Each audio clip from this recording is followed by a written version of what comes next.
Hai Tribuners, kita kembali lagi di Smart Gun. Seperti biasa, kita telah menghadirkan narasumber yang pastinya anak muda, keren, berprestasi, yang siap membagikan kisah inspiratifnya kepada kita semua. Hari ini Joy udah bersama dengan Kak Faisal Arif, founder dari Rekavin. Mungkin Kak, Tribuners ini belum begitu familiar dengan Rekavin. Nah, sedikit Joy jelaskan apa itu Rekavin ya. Jadi Rekavin ini Tribuners, sebuah startup asal Medan yang menghadirkan solusi pencatatan keuangan berbasis AI lewat WhatsApp. Jadi memang nggak perlu aplikasi tambahan lagi ya Kak? Nggak perlu semuanya di situ. Dan dikelola melalui chat, betul? Chat dan ada dashboardnya. Oke, chat dan ada dashboardnya. Nah, pasti Tribuners penasaran kan, gimana sih sebenarnya Rekavin ini dan apa benefitnya bagi kita, apalagi mungkin orang yang kurang teliti untuk mengatur keuangan ya, yang asal-asal aja.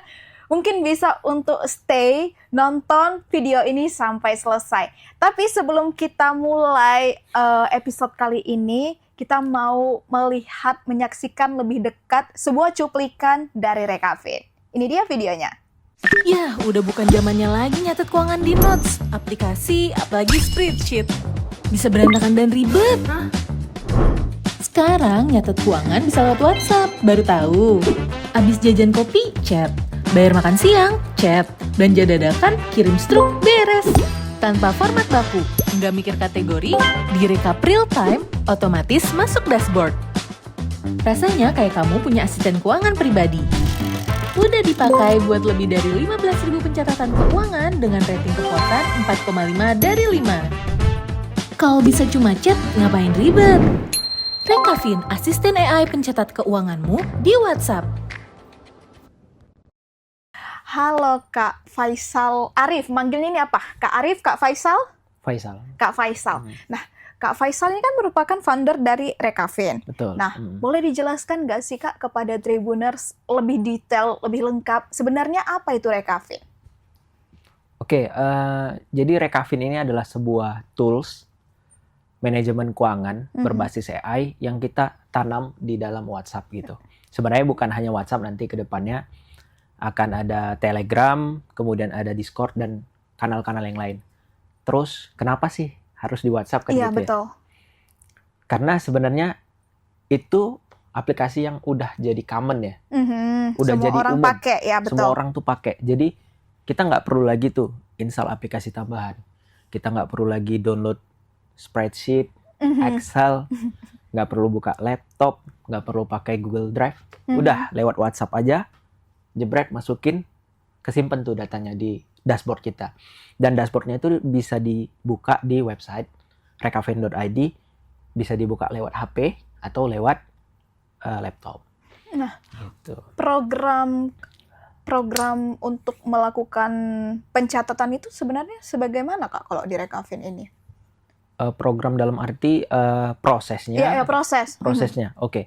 Jadi proses nyatetnya itu sebenarnya simpel banget. Kalau kita punya HP, ada WhatsApp-nya, setelah kita berlangganan di Rekavin, kita tinggal chat ke nomor AI-nya aja, gitu. Jadi, contoh nomor AI-nya, nomor A kan gitu ya, kita masukin stroke.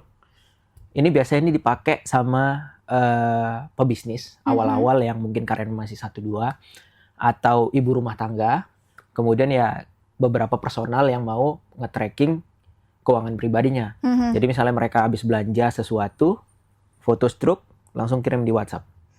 Oke. Langsung itu akan ke-detect. AI kita bakal baca stroke itu, di dalam stroke itu dia beli apa aja, nominalnya berapa, terus masukin kategori yang udah kita buatkan. Masukin, terus nominalnya berapa. Bahkan file tadi itu akan tersimpan, linknya itu ada di WhatsApp tadi. Jadi kita setelah foto, buang bilnya. Nggak perlu nyimpan-nyimpan lagi. Jadi ini sebenarnya bukan hanya dipakai untuk yang tadi saya tiga elemen yang saya bilang tadi, 3 stakeholder tadi, tapi baru-baru ini kita dapat offering buat dipakai sama perusahaan. Oh, sudah jadi sampai ke perusahaan. petty cash untuk tim sales sama tim HRGA yang sering ngeluarin uang cash. Gitu. Tapi sebenarnya seberapa akurat Rekavin ini dalam mencatat pengeluaran tersebut Kak? Atau struk kan itu berdasarkan foto ya? Seberapa akurat dia? Kalau saat ini saya bisa bilang sampai 95% ya akurasinya. Walaupun di beberapa momen bisa miss, tergantung dengan ketidakjelasan atau kejelasan dari si stroke-nya tadi gitu. Itu akurasinya bisa sampai 95%. Bahkan kalau tulis tangan billnya, bondnya itu bisa. Tulis tangan juga bisa. Tulis tangan nih misalnya tulisan, intinya bukan tulisan dokter ya. Jadi tulis tangan itu bisa masuk ke detect dan terbaca di dalam sistem kita. Oke, untuk keamanan data pengguna bagaimana, Kak? Oke, jadi untuk pencatatan keuangan keamanan yang berhubungan dengan keamanan pengguna, sebenarnya kita menerapkan keamanan WhatsApp-nya sendiri. Jadi end-to-end encrypt, terencrypt. Betul. Jadi nggak bisa dihack di tengah jalan. Kesimpan ke DB kita. Dan di DB kita juga kita pakai server yang udah standar internasional. Namanya Railway dan beberapa ada yang pakai Google Cloud Platform. Jadi standar yang kita pakai ini udah standar bukan lokal lagi tapi internasional. Gitu. Harusnya benar-benar aman gitu. Dan ini tidak terintegrasi ke bank. Artinya secara secara manual user nginput sendiri gitu. Jadi user ngelihat transaksi bank, dia masukin ke Rekavin. Dan kita nggak ada terkait dengan bank atau e-wallet apapun. Jadi aman, benar-benar ya. aman. Tidak terafiliasi dengan bank manapun saat ini. Nah, tapi Kak, kalau semisalnya lah untuk orang awam, ya kayak ibu-ibu atau anak kos-kosan, anak kuliah yang masih dikirimin uang dari orang tuanya, seberapa bermanfaat Rekavin ini bagi kehidupan mereka sehari-hari, mungkin untuk pencatatan keuangan mereka? Oke, kita cerita dari mungkin personal ya, yang contoh pekerja atau mahasiswa ya. Karena di karyawan kita sendiri, di tim kita tuh ada yang mahasiswa dan masih studi lah gitu kan, dan udah jadi karyawan di kita. Dia itu punya pengeluaran apapun dia pakai Rekavin. Karena di kita kan free kan, dia pakai Rekavin. Dan dia tahu di mana pengeluaran terbesar dia. Tahu dari mana? Dari rokok. Oh, jadi di dalam Rekavin itu pun nanti dibuat lagi pengeluaran mana yang paling besar? Iya, berkategori. Kita bisa cek summary-nya di dashboard tadi. Mana yang paling tinggi? Jadi ini rokok nih. Jadi dia tahu. Gara-gara Rekavin aku bisa menghemat pengeluaranku untuk tidak keluar ke rokok tadi. Gitu. Bayangin Kak. Jadi itu bisa ngerubah habit manusia sebenarnya. Kalau memang teratur nyata. Gitu. Seperti itu. Nah, kemudian kalau untuk rumah tangga, ibu-ibu itu bisa nge-tracking buat biar enggak impulsif belanjanya. Jadi biasanya ibu-ibu itu sering banget belanja online. Promo masuk Shopee, belanja. Promo lagi, tanggal kembar, belanja lagi. Itu ke-tracking kalau kita catat. Dan itu ada fitur namanya fitur budgeting dan penganggaran. Jadi kalau nanti kita catat, terus ternyata kita udah atur nih, misalnya belanja kita tuh, shopping kita tuh cuman budgetnya 1 juta. Waktu kita catat, ternyata ngelewati 1 juta, itu masuk notifikasi ke kita dari WhatsApp. Kamu udah ngelewatin batas. Jadi semacam trigger control buat nahan diri buat nggak impulsif buat belanja gitu. I see. Jadi ini cocok banget kayak semisalnya ya orang-orang yang suka denial dengan pengeluaran dia. Betul. Ya, seminggu lagi gajian kok. Masih bisa lah untuk di-cover ke sini gitu. Betul. Tapi Kakak sebagai founder Rekavin sebenarnya ada cerita yang bisa menarik, yang bisa dibagikan nggak sih kepada Tribuners? Kenapa bisa akhirnya membuat Rekavin ini dan berdampak bagi banyak orang? Nah, tahu Kak Faisal dulu punya kepribadian yang boros, maaf barangkali seperti itu yang bisa di-sharing. Oke, jadi sebenarnya begini, sebelum Rekavin itu muncul, saya menjabat sebagai, saya punya bisnis lah gitu, dan menjabat sebagai CEO di dalam bisnis saya. Karena aktivitas saya itu mobile, banyak keluar, banyak ketemu orang. Satu momen saya ditunjuk di rumah saya itu sebagai di perumahan ya kebetulan sebagai pengurus. Jadi biasanya memang yang paling muda dia jadi tumbal untuk pengurus di sana. Iya, betul. Pengurus dalam arti memegang uang, bendahara lah gitu.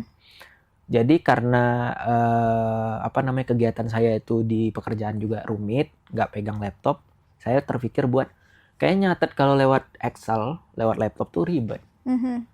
Bagus kalau ada pengeluaran, pemasukan, satpam minta kasbon itu udah dari HP aja semua. Jadi saya kepikiran buat sebuah tools. Ya tadi awal mula Rekavin. Kebetulan juga saya punya rekan kantor di perusahaan saya sebelum saya jadi pengusaha itu saya karyawan dulu. Dan kita masih kontak lah di Instagram. Dia bikin tools. Oke juga nih saya ajakin kolaborasi. Jadi saya punya ide saya tuh diproses sama dia, dimatengin. Saya arahin begini, dia jago ngoding, ya udah dibuat sama dia. Kita validasi, ternyata bukan hanya saya. Ini bisa dijual lagi nih. Ternyata bukan hanya saya nih yang bermasalah. Dia juga bermasalah. Macam-macam lah masalahnya. Kita validasi, trial dulu, ada user datang kan, 30 kita kasih gratis. Ada nih yang pakai. Kita jual ke publik. Ya udah sampai sekarang 1.300. Dan baru masuk investment sekarang nih, beberapa investment masuk. Wow.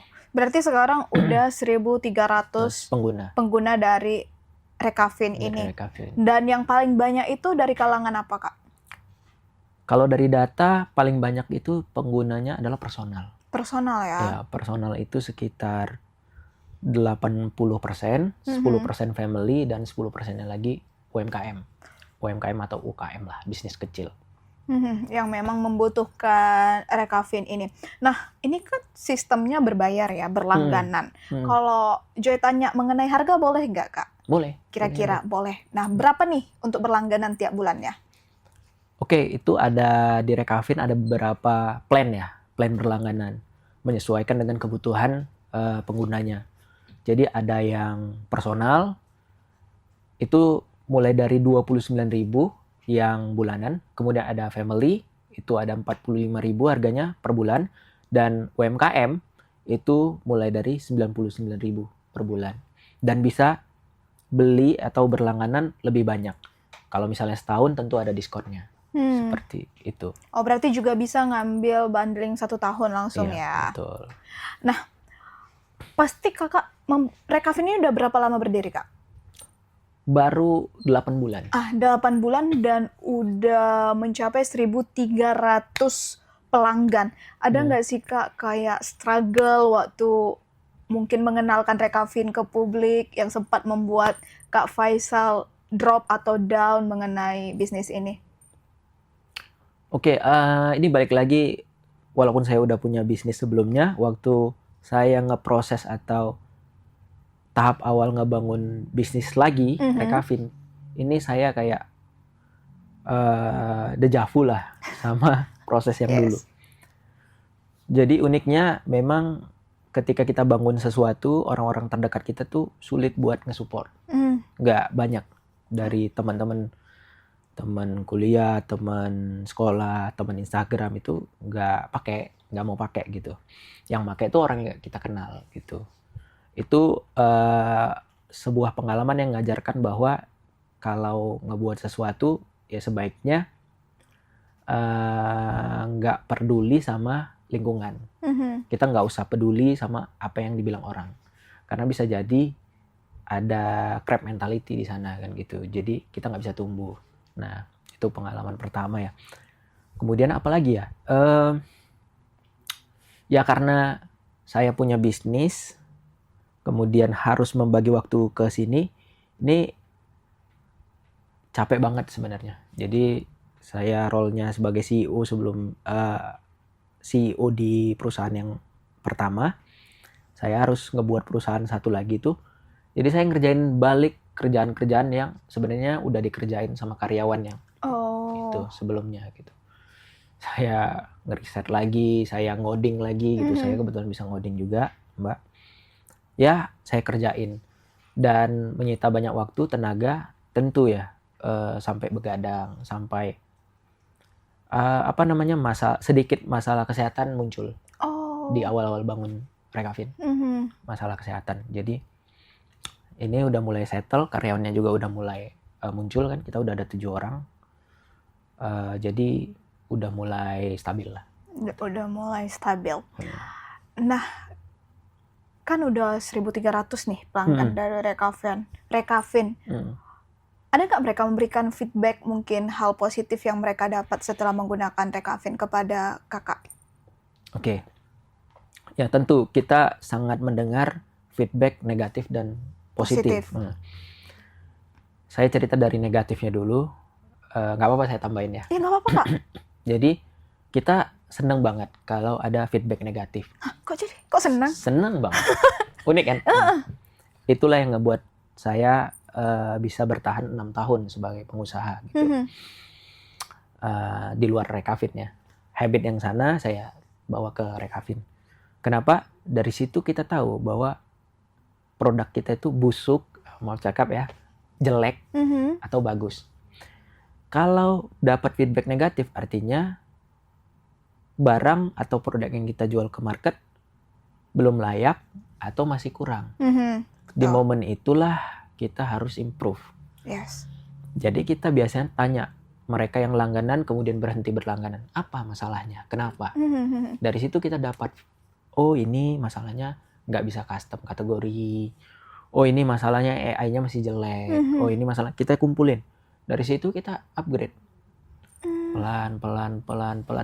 Sampai yang berhenti berlangganan, ketika kita kasih tahu, Kak ini ada fitur yang kakak minta dulu. Balik lagi. Karena dia merasa ketika kita memberikan feedback yang negatif, ya Kak, sebagai saya customer, dan mereka mendengarkan, jadi betul-betul hangat gitu di hati kan, kayak oh aku ternyata didengarkan. Oh.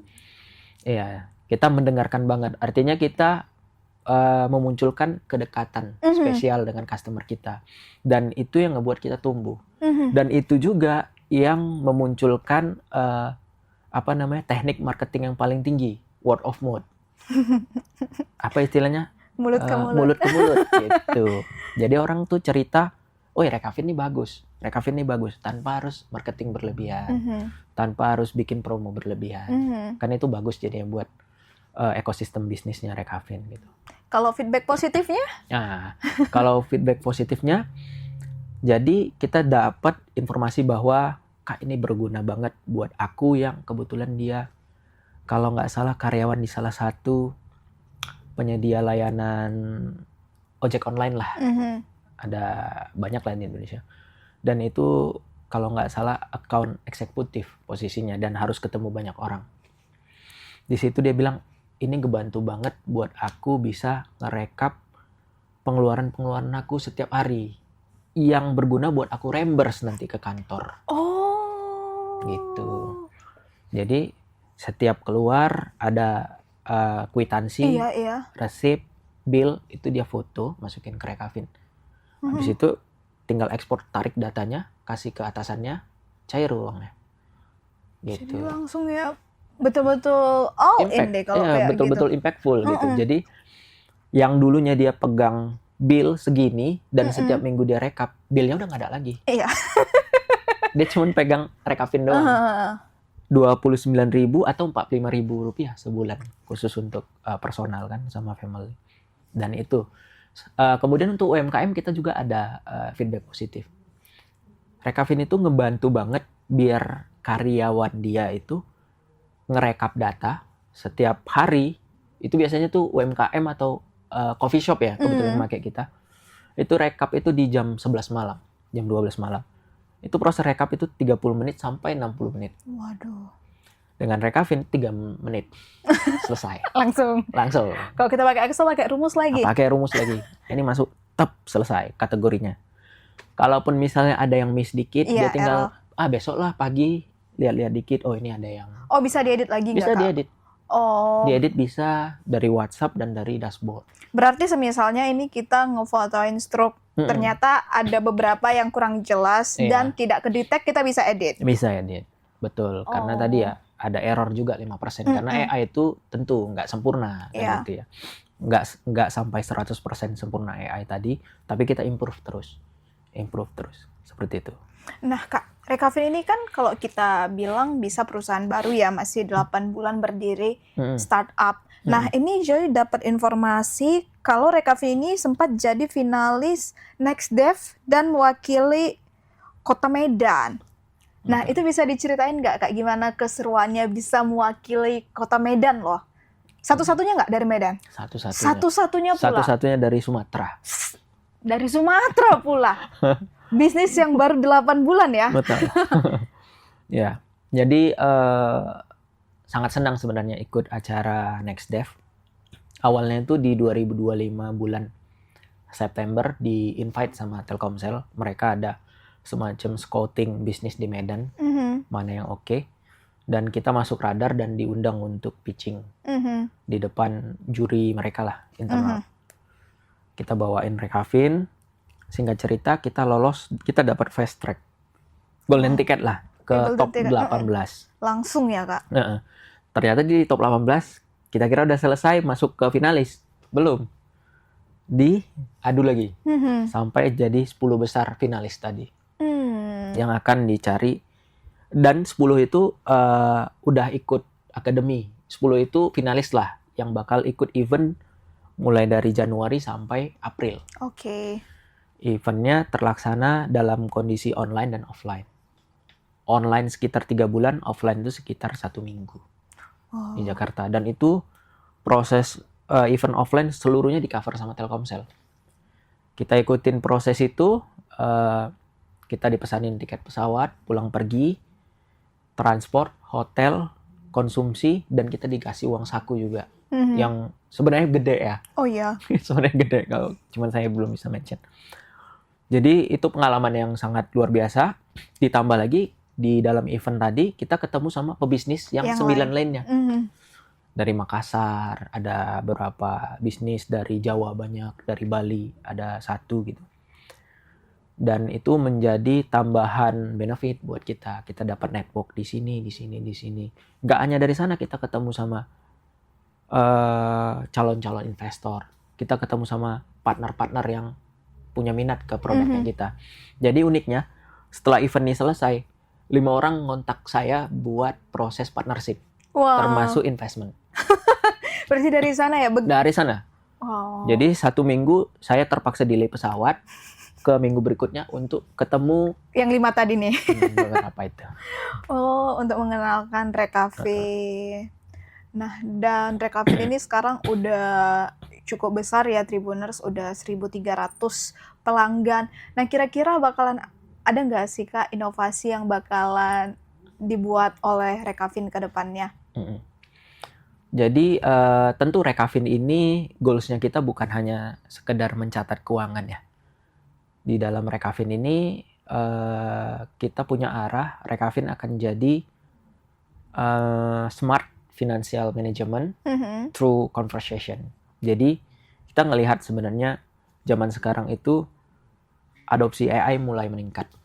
Jadi kayaknya hampir semua nih Gen Z, beberapa millennials pakai ChatGPT, Gemini, Claude. Nah, kita tahu bahwasannya habit manusia itu udah bakal shifting ke dari model buka aplikasi menjadi ngebuka model aplikasi yang conversation based, percakapan, chatting. Dari mana? Dari AI tadi, habitnya. Jadi itu kita manfaatkan supaya orang-orang lebih mudah dalam tadi proses pencatatan keuangan. Bukan hanya itu, kita mau orang-orang bisa bayar juga di Rekavin. Kita sedang integrasi ke sistem baru supaya orang-orang bisa ngelakuin pembayaran. Contoh kakak punya tagihan IndiHome. Itu biasanya masuk ke WhatsApp kan? Iya. Nah kalau nanti di Rekavin masuk tagihannya, udah bayar aja di situ. Nggak perlu buka My Telkomsel. Yang kadang kita download My Telkomsel aja di aplikasi di HP kita tuh udah berat. Gitu. Nggak perlu buka M-Banking. Berarti udah dia untuk menyambungkan ke yang lain-lain. Betul. Ke depan akan seperti itu. Oke. Nah, Gimana nih Kak, eksistensi Rekavin ini dengan kompetitor lain saat ini dalam bersaing? Oke, tentu kompetitor Rekavin ini ada dan bisa dibilang banyak. Banyak banget. Kenapa? Karena zaman sekarang semua orang bisa ngebuat produk. Yes. Ada bantuan AI, nggak perlu ngoding, udah jadi. Tapi bagaimana peran kita di di area kompetisi ini kan gitu ya. Nah kita karena kita punya pengalaman ngebangun produk dan ngejual produk, kita menjadi pembeda di sana. Jadi ada orang yang bisa produk tapi nggak bisa jualan. Dan itu banyak banget. Sedangkan kita ngerti caranya jualan. Dari mana? Mungkin nanti kalau misalnya ada diskusi lebih lanjut, saya bakal cerita ya bagaimana cara berjualan lebih bagus. Saya belum bisa spill, nanti kompetitornya tahu kan. Ya juga. Iya kan? Jadi kompetitor nggak bisa ngikutin cara jualannya. Bikin produk bisa, tapi cara jualan dan ngebuat produk yang bagus itu belum tentu. Jadi kalau dicari, kita udah jadi top 2 di Google. Yes. Catat keuangan di WhatsApp, cari. Nah itu masuk Rekavin tuh. Peringkat 2 atau peringkat 3. Wow. Di Google. Produk anak Medan ya Pak? Produk anak Medan. Anak Medan. Berarti, tapi ini semua yang 1.300 itu pelanggannya di luar Medan kan? Nggak semuanya, nggak cuma di Medan doang kan? Iya, lebih banyak di Jakarta malah. Lebih banyak di Jakarta ya? Keren. Gimana ini bisa nggak digunakan kalau misalnya kita di luar negeri? Pelanggan kita dari luar negeri gitu, boleh nggak Kak? Nah ini dia yang kemarin itu kita sempat viral di Twitter, di X. Yes. Bahas Rekavin, segala macam, rame yang datang mau pakai. Dan banyak juga yang dari luar negeri. Dilemanya, mereka pengen pakai tapi mata uangnya beda. Sistem kita, karena kita baru 8 bulan ya. Yes. Baru 8 bulan, sistem kita tuh masih belum mengakomodir kebutuhan mata uang berbeda. Berarti masih skala nasional. Iya, jadi mohon maaf, belum bisa sekarang. Jadi ya kita bakal improve untuk ke sana lah. Pelan-pelan. Gitu. Berarti banyak nih PR dari Rekavin biar semakin banyak banget. Gede ya, kayak tadi mau buat sistem keuangan, baru menerima dari kurs mata uang yang lainnya. Banyak banget. Yes. Semoga Rekavin ini semakin keren ya Kak. Jujur Joy memang baru tahu nih Rekavin kan. Mungkin Tribuners juga baru tahu. Tapi sebenarnya ini betul-betul potensial untuk dikembangkan, apalagi untuk dipakai untuk orang-orang yang suka gak jelas dia pengeluarannya ya kan. Iya, kayak siapa itu? Kayaknya banyak gitu. Saya juga ngerasain beli kopi susu tuh. Saya pakai Mbak. Nggak mungkin produk saya nggak pakai. Iyalah. Saya pakai tuh, saya tracking. Kok kopi susu banyak ya. Kemarin itu FOMO main biliar. Waduh, biliar lagi. Jadi kita tahu, bulan depan janganlah. Kita tahan diri gitu. Jadi alarm lah ya untuk diri kita. Oke, Kak Faisal, sebelum kita menutup program kita kali ini, ada nggak Kak pesan yang ingin disampaikan kepada Tribuners? Oke, untuk pesan paling gini ya. Untuk seluruh orang Medan ya, khususnya. Kita kan dari daerah yang mungkin bukan pusatnya ekonomi di Indonesia, walaupun kita masuk top 3 kota terbesar. Jangan minder, jangan malu. Kalau kita saat ini belum jadi apa-apa. Tumbuhkan motivasi buat kita bisa terus belajar, kita terus berkembang dan menghasilkan sesuatu. Nanti ketika kita udah mulai menghasilkan, pasti banget itu kesorot customer kita lah, kesorot media, pemerintah, atau investor buat nginvest di kita, pasti banget. Jadi jangan minder walaupun kita dari daerah. Dan jangan minder walaupun yang terkenal tuh adalah informasi kehilangan pagar besi kan, gitu. Jangan minder karena itu dibahas di Jakarta gitu. Aduh. Jadi saya pribadi menjadi menjadi yang memberikan citra baik lah. Ternyata ada Mas Faisal nih yang ternyata Medan tuh penghasil entrepreneur juga gitu, penghasil pebisnis juga gitu. Makanya saya pengen mengajak orang-orang di Medan khususnya untuk improve dirinya untuk bisa lebih bermanfaat lagi gitu, seperti itu. Ya, dari seperti yang udah dibilang Kak Faisal, ya mungkin dari kebiasaan Kak Faisal juga ya, dan akhirnya berimpact nih bagi masyarakat untuk menggunakan Rekafin. Nah, dari podcast ini ya, Tribuners bisa Joy simpulkan kalau ternyata kita belajar mengatur keuangan itu tidak harus rumit ya. Dengan cara sederhana, melalui WhatsApp, ya nggak apa-apa lah kita sambil belajar menggunakan Rekafin. Tapi berarti kita jadi harus lebih sering foto struk ya, Kak? Iya. Tapi lebih bagus lah foto daripada catat. Foto. Nggak hanya foto, bisa teks juga. Oh, teks juga. Foto itu cuma bukti aja kan gitu ya. Teks misalnya kopi Fore 25K gitu bisa dicatat. Ya, selama ada kemauan ya. Betul. Karena kalau berlangganan pun kalau nggak mau mencatat, untuk apa ya kan, Untuk Kak? apa, iya.